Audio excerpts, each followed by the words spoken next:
And then, what about those patients that have renal failure? Because after all, this does run common in patients with cardiac amyloidosis, where their kidneys might be affected, or just the burden of their cardiomyopathy, cardiorenal syndrome. They end up with chronic kidney disease, maybe to the point where their GFR is less than 30, and we feel a little uneasy about giving them gadolinium-based contrast.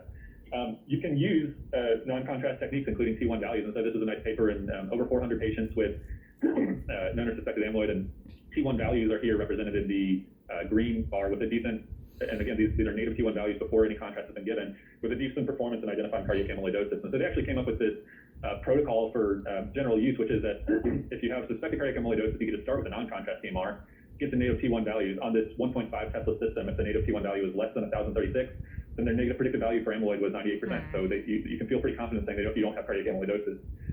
If it's significantly elevated and they have suspected cardiac amyloidosis, then the positive predictive value is 98%. If they fall somewhere here in the middle, and in this cohort it was about 58% of patients, then consider giving contrast to try to fill out the remainder of your assessment for cardiac amyloidosis. But their point was that maybe 42% of patients don't even need contrast. We can give you the answer right away with the non-contrast scan.